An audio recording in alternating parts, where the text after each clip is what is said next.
This is my next video in my experiments with single board computers to check what I can do with Java and Py4j on them. In this video, I'll check if Java runs on a VisionFive 2 Lite, a board by StarFive, which has the same form factor as a Raspberry Pi 5, and it's comparable to the OrangePi RV2 that I tested in the previous video. I also showed you the Lite Panda IOTA with an x86 board in an earlier video, so that means that I now have different boards with ARM and RISC-V. I'm building up quite a collection of boards and they all have a different architecture, so that means that I can experiment a lot and share more of these videos. To better understand the differences among x86, ARM and RISC-V, I wrote a blog post with additional details. Check it out on webtechie.be. The most important takeaway is that RISC-V is an open standard instruction set architecture driven by the community, unlike ARM, Intel and AMD, which require licensing. This is similar to the OpenJDK project, which provides the Java programming language and the virtual machine that runs it. In my opinion, OpenJDK and RISC-V would make a strong team. The VisionFive was one of the first affordable RISC-V boards on the market, and I received the 2 Lite version priced at around 60 euros. StarFive sent me this board for free, but the content of this video is my own experience and no money was exchanged to influence what I show or say. Let's boot it up and see what we can do with Java. Okay, here is the box. This is the VisionFive 2 Lite, gateway to RISC-V, as they say it. On the back you have some links to the documentation and getting started. It's a small box, but the same type of box we know from Raspberry Pi and other similar boards. Inside the box we find the antenna, a bit the same approach as the OrangePis, which have a separate antenna, as I've shown in the previous video and you see here. So apparently Raspberry Pi has an internal antenna on the board itself, but here they chose to have an external antenna. The layout is actually almost the same as Raspberry Pi 5. This is the 5. The only difference is the blue USB, only one here and 2 on the Raspberry.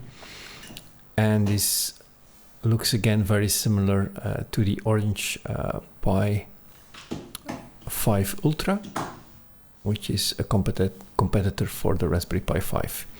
So very similar layouts, only one HDMI connection here, but it's a full HDMI connector, so that's easier to use than the mini and the micro that we find on different Raspberry Pi boards. A 40-pin header. I have no idea if this is connected in the same way as a Raspberry. Also a power over Ethernet connector, but on a different location. But this seems to be a very well-made board, again, well designed, with a lot of components. Check the specs on the website to find out what's all included here. I prepared already an SD card with the operating system, an Ubuntu system provided by StarFive. You can find it on the website. Now let's connect this board to a screen network, add a mouse and a keyboard,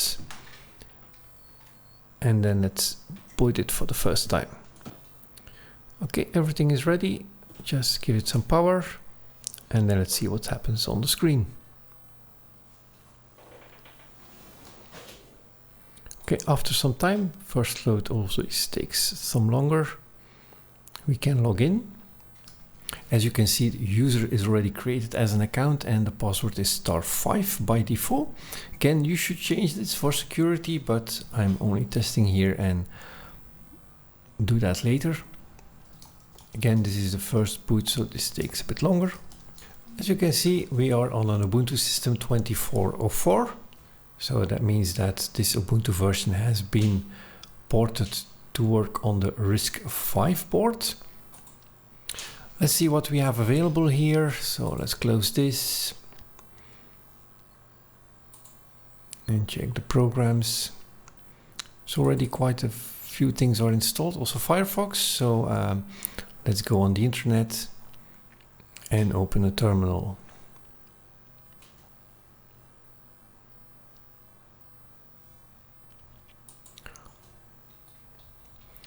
We're gonna try to install SDKMAN. We already know from the previous test with the OrangePi RISC-V board, the RV2, that SDKMAN can be installed. It's just a Linux program, so no worries there, but it doesn't recognize the RISC-V processor on the OrangePi, so it doesn't show any Java versions that you can use on that board. I guess the same thing will happen here, as RISC-V is not yet implemented in the SDKMAN setup process. I did create a pull request, so hopefully that will change in the near future. So installing SDKMAN is not a problem, as you can see. We need to open a new terminal to use it after installation. So we can do a list Java to see which Java versions it finds for this board. But again, we have this exotic type of board mentioned there on top, so that doesn't work. We can use SDKMAN to install JBang.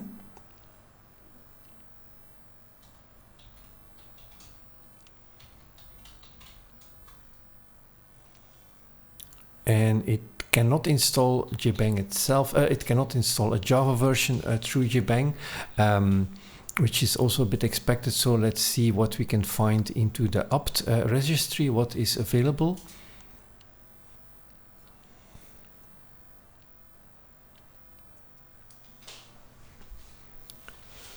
I would like to install the latest JDK version. At this moment, that's version 25. Let's see if we have it in the list, but apparently not. So I've just started the system as I found it on the StarFive website in their documentation. So what I did do wrong here is that I didn't do an apt update and apt upgrade. So this is probably an Ubuntu version from some time ago, before the release of Java 25, so it's not in this list here. I will already clone the JBang examples from the Py4j website, so that we have those available. I have the link already here, so that's an easy step we can do. And now, before we try again to install JDK, we'll need to do a full update and a full upgrade from the system. Will take some time, so fast forward. Okay, update, upgrade succeeded and finished. So now let's try again to check if we can find OpenJDK 25.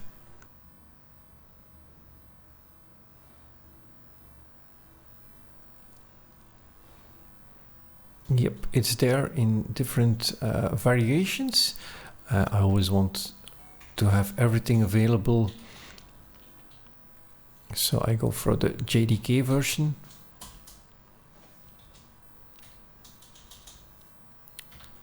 And I need to type it in correctly. Okay, again, fast forward and see how we can use this. Okay, JDK installation has finished. Let's see if we can request the version of Java. Okay, and there we have it, OpenJDK version 25.01, the latest one at this moment. Now let's move on to our examples project, the Py4j JBang directory. Let's start again with the basic examples, the one which just do plain simple Java, like hello world. So again, JBang behind the scenes is compiling this Java file and then executes it. Now we can try to do the same with the JSON parsing example. So this one gets some dependencies from Maven repository, compiles everything again, and then executes the program. And we see the 4 RISC-V cores at work. And there we have the result as expected. So just like with the OrangePi RV2, also with RISC-V processor, I don't expect any success with the Py4j library and the JavaFX to build the user interface, because yeah, they are not supported yet at this moment on this type of board. So we'll see what this year will bring for changes in that matter, and I will share it on this YouTube channel, of course, if I succeed in running one of these on this board, of course. So the expected result that we have with Pi4J related to user permissions and GPIO not being available.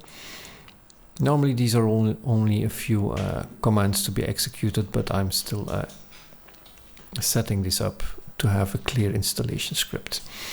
And for JavaFX, yeah, as we know, JavaFX is not part of JDK itself, so all the dependencies needed to build the user interface with JavaFX are not part of this installation that we have done. So also this will not succeed. But all in all, a very smooth process of installing the JDK from the repositories from apt and executing simple Java code. So that's more than enough for a first test. So that was my first experience with the VisionFive 2 Lite. Plain Java works fine, but JavaFX and Pi4J are not yet supported. That was expected. I'll try Pi4J again after the release of version 4, which will use the foreign function and memory API and should be compatible with more Linux-based boards. What I like about this board is the layout. It's very similar to a Raspberry Pi 5 with one big HDMI connector instead of two micro HDMI ports. It's an affordable way to explore RISC-V without a significant investment. I've written a detailed blog post with all the specs and installation steps. Check it out on webtechie.be. I have more boards to test in more detail, so stay tuned for the next videos and blog posts. If you're experimenting with Java on single board computers, let me know in the comments or reach out on Mastodon, Blue Sky or LinkedIn. And don't forget to subscribe if you want to follow along with my 2026 learning journey. Thanks for watching.